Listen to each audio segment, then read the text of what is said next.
Cette semaine, Marc-Emmanuel se rend à Buis-les-Baronnies, près d'Orange, dans la Drôme, pour voler au secours de Sylvain, Verina et leurs deux filles, Lina, 10 ans, et Lilou, 8 ans. Une famille qui a tout perdu quand son constructeur a abandonné le chantier, laissant pour maison une simple dalle de béton. Pour ce nouveau chantier, Marc-Emmanuel relèvera un défi de taille, transformer cette dalle de béton en une sublime maison, et cela en moins de 4 semaines. Vous avez l'énergie! Face aux difficultés On a un problème, Marc. Vous êtes où? et aux intempéries, la solidarité, le courage et la générosité de toute une région seront plus que jamais nécessaires pour offrir à ce couple la maison dont il a toujours rêvé. Je me demande si vous n'êtes pas des anges. En 2009, Sylvain et Verina quittent la vie urbaine pour s'installer à la campagne. Ils choisissent un terrain avec une vue imprenable sur le mont Ventoux. 6 mois plus tard, leur rêve s'effondre. Alors qu'ils avaient déjà versé la totalité de leur argent, le constructeur fait faillite, ne leur laissant qu'une simple dalle de béton. Pour Verina, la situation est particulièrement douloureuse. De venir sur le terrain, c'est très dur. Parce que je pensais pouvoir venir vivre ici. On avait fait des projets et puis c'est dur. Les projets de Verina et Sylvain sont anéantis. Les tensions s'immiscent dans le couple et leur vie de famille en souffre beaucoup. Par rapport à Verina, à l'époque du projet, j'avais aussi un petit peu poussé, quoi. Donc, je me sens aussi responsable. Ouais, c'est un échec, quoi, voilà. Ça commence à être pesant pour toute la famille. Pour se loger malgré tout, le couple n'a d'autre choix que de payer un loyer en plus du crédit qu'ils remboursent tous les mois. Sylvain et Verina sont criblés de dettes et ne s'en sortent plus. Bientôt, ils devront quitter leur location sans autre solution d'hébergement. La fin de l'année se rapproche et on voit pas comment s'en sortir, quoi. L'avenir pour nous, à ce jour, est plutôt sombre, quoi. Marc-Emmanuel ne pouvait pas laisser cette famille souffrir plus longtemps. Il espère bien lui rendre la sérénité dont elle a besoin pour aller de l'avant.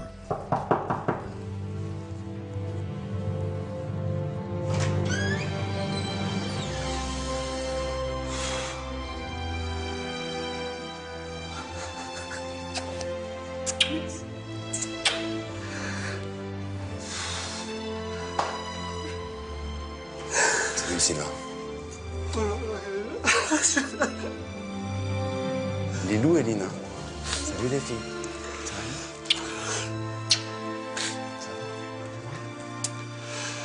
Laquelle des deux est la plus sage? On est là pour prendre le relais. On est là pour les princesses. C'est grandiose. Merci, quoi. Merci. J'ai besoin de voir l'ampleur des travaux réalisés. On va aller sur le terrain? Ok. Allez, on y va, je vous attends. Ok. En arrivant sur le terrain, c'est un choc pour Marc-Emmanuel. Voilà notre jolie maison. 80 000 euros. 80 000 euros pour la dalle en béton. Maman. On paye déjà notre pied. 900 € par mois? Pour rembourser ça? Non seulement Verina et Sylvain ne possèdent qu'une dalle de béton complètement nue, mais en plus, elle n'a pas été conçue correctement. Tout ce qui est évacuation, la dalle, elle est d'un seul tenant, là.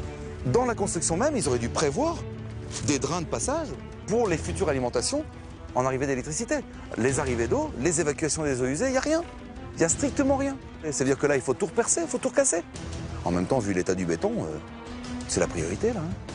80 000 €. Oh, et c'est une honte.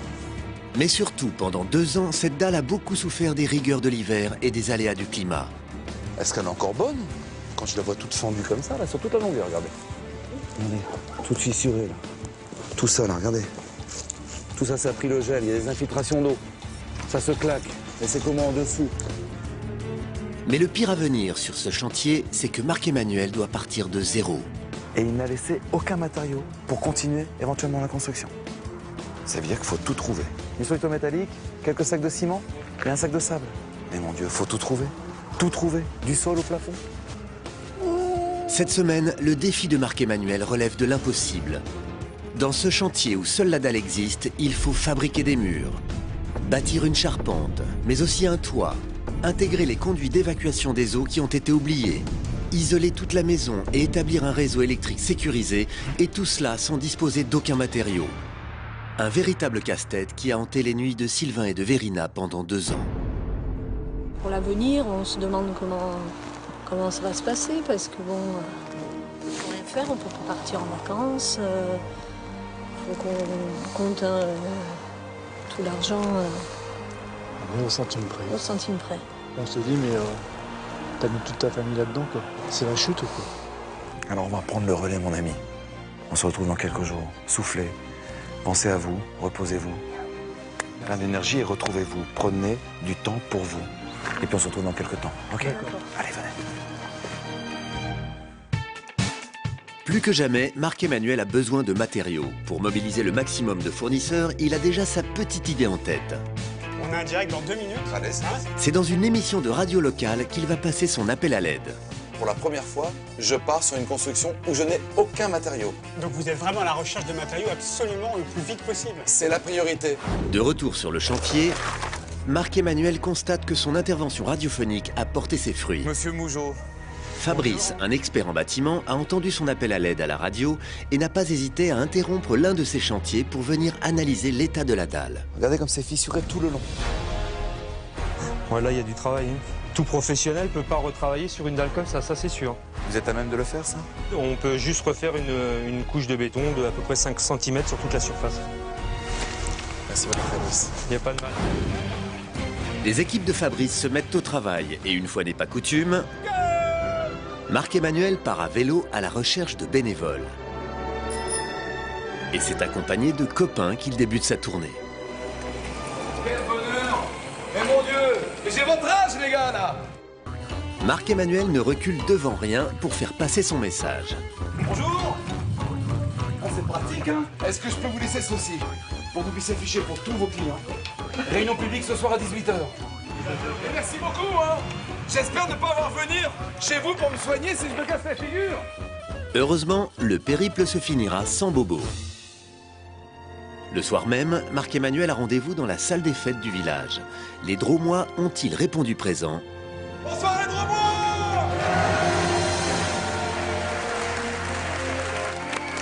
Bonsoir à tous! Merci beaucoup.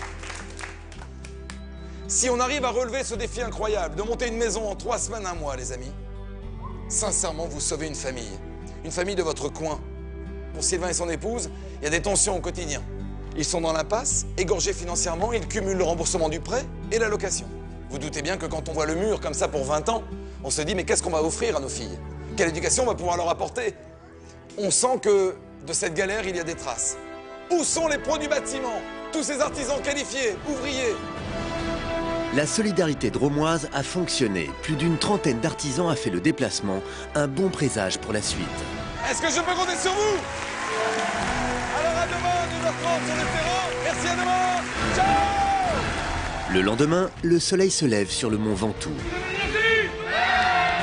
Les bénévoles arrivent en masse et découvrent avec stupéfaction l'ampleur des travaux à réaliser.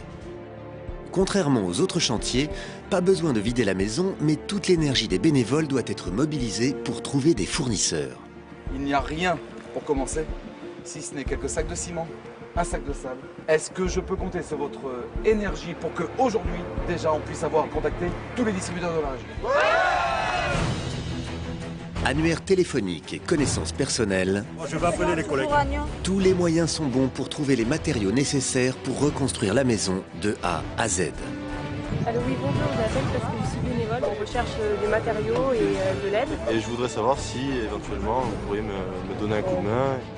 Les bénévoles sont sur tous les fronts, y compris sur Internet, et cela finit par payer. Ils trouvent notamment l'entreprise de Zoé et Jean-Yves. Bonjour. Enchanté. On est fabricant de matériaux de construction, il nous a dit que vous auriez besoin d'un coup de main. L'entreprise où travaillent Zoé et Jean-Yves dispose d'un procédé révolutionnaire pour la construction des murs de maison. Donc c'est un bloc de coffrage, on coule du béton dedans. L'avantage, on a une isolation sécurisée. Parce qu'il y a du polystyrène de chaque côté. De chaque côté. Et en plus, ça se monte hyper rapidement. Et vous pourriez nous épauler là sur un chantier comme ça? Ça colle. Maintenant, il faut voir au niveau des délais ce qu'on peut faire.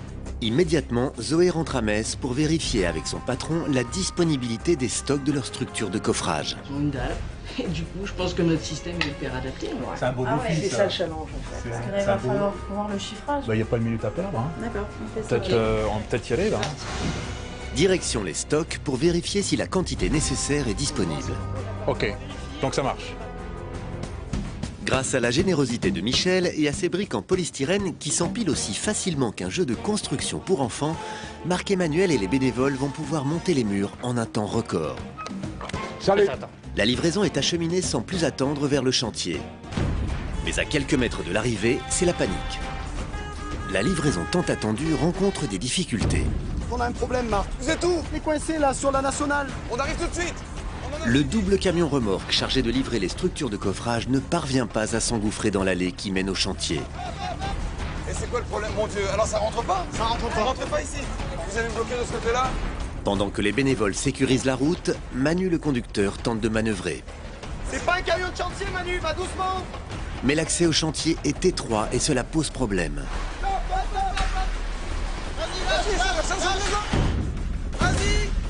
Au terme d'une heure de manœuvre, Ah, c'est bon. le camion finit tant bien que mal par se frayer un chemin dans l'allée. Au grand soulagement de Marc-Emmanuel. Ça l'a fait.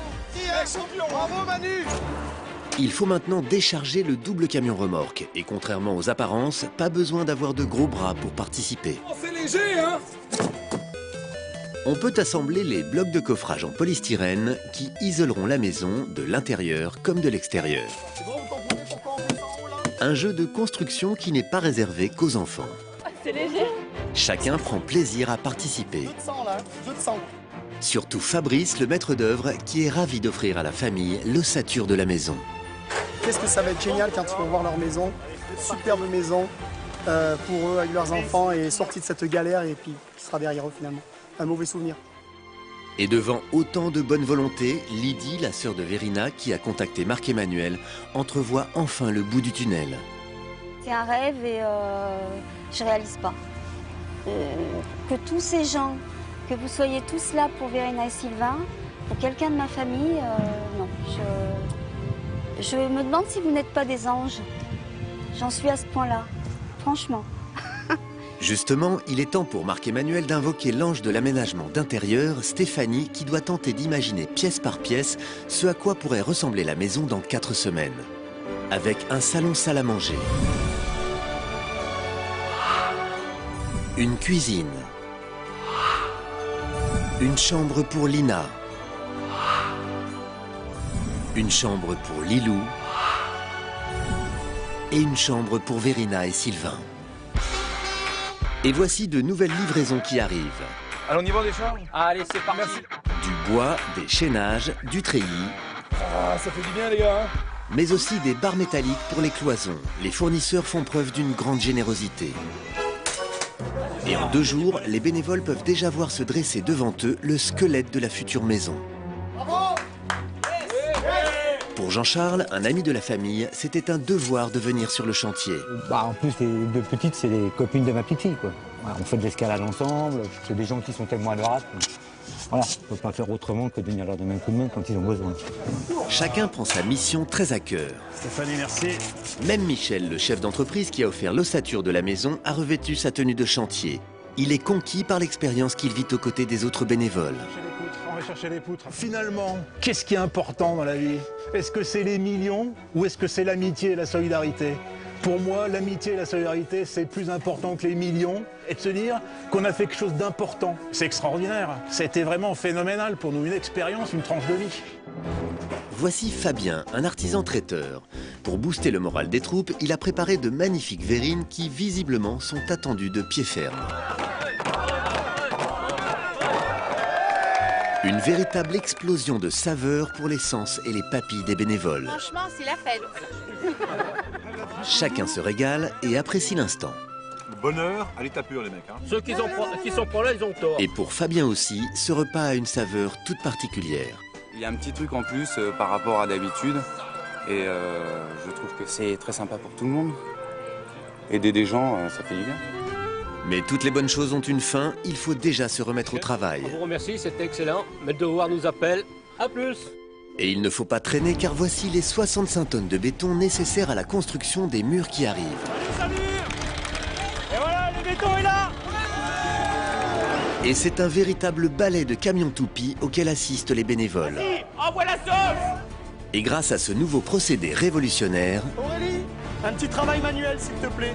il suffit à Aurélie de déverser le béton dans les coffrages en polystyrène. Allez, on vite, dis-lui, vite, on prend le béton. Aurélie fait plus d'1 heure de route pour se rendre chaque jour sur le chantier. Pour elle, donner, c'est une seconde nature. Aider une famille, ça va nous prendre 1 mois. Ils vont être contents pendant des années. C'est des super souvenirs, une super expérience. Nickel. Merci. Parfait, merci. Stéphanie. De son côté, Marc-Emmanuel en profite pour présenter à Stéphanie une autre Stéphanie qui sera la décoratrice sur ce chantier. Tes envies sont les bienvenues pour venir se greffer sur les différents univers Pour chaque membre de la famille. Et ces montagnes, ensemble on les soulève. Ouais, il n'y a pas de souci. Stéphanie la brune dévoile à Stéphanie la blonde la surprise qu'elle a imaginée pour les fillettes, toutes deux passionnées d'escalade. Même carrément lui créer un petit mur d'escalade. Après avoir échangé leurs idées, Stéphanie s'empresse de dessiner le mur. La joie de Lina et de Lilou devrait atteindre des sommets. Marc-Emmanuel accueille maintenant Patrick. Patrick a le cœur sur la main. Il n'a pas hésité à mobiliser toute son entreprise pour venir en aide à Sylvain et Verina. Toute l'équipe ici a été volontaire pour fabriquer rapidement une charpente et un plancher. Ces gens-là sont vraiment dans une impasse et si on ne les aide pas, c'est toute leur vie qui est gâchée, ainsi que celle de leurs enfants. Merci beaucoup Patrick. Allez, on décharge. Merci à vous. Une fois déchargées, les poutres sont installées par les équipes de charpentiers qui travaillent sans ménager leurs efforts. Allez, deuxième pièce, c'est parti. Et c'est à cet instant que Cécile et Émilie, les sœurs de Sylvain, le père de famille, réalisent que pour leur frère, leur âge est bel et bien passé. Il n'y avait rien du tout depuis 2 ans. Et là, en peu de temps, la maison prend forme grâce à tous ces bénévoles qui viennent en solidarité avec Sylvain et Verina. Et les jumelles seront à jamais reconnaissantes envers tous les bénévoles. Des bénévoles qui se sont unis pour venir en aide à Verina, Sylvain et leurs 2 enfants. Une famille ruinée suite à l'abandon du chantier par leur constructeur. C'est vrai qu'aujourd'hui, financièrement, on est pris, je vous dis, tous les fins de mois, on est pris à la gorge, quoi, de toute façon. Le lendemain matin, sur le chantier, on accueille une nouvelle livraison, le matériel de plomberie. Un petit coup de main, s'il vous plaît, pour la décharger. Daniel, le fournisseur, a été touché par la mésaventure de Verina et de Sylvain. C'est des personnes qui ont voulu faire quelque chose de bien et qui, à la sortie, se sont retrouvées sans rien. Donc, à partir de là, on donne un coup de main, quoi. Voilà. Pendant que certains attaquent la pose des canalisations et que d'autres livrent les fenêtres et blocs de porte, Fabrice et ses équipes installent les panneaux de soutien sur le toit. Tu te mets dessous, là. Les filles, il faudrait une batterie, s'il vous plaît. Et on pousse, allez. Et tout le monde s'y colle, même les filles sont mises à contribution car le temps presse. Allez les filles, on envoie le suivant.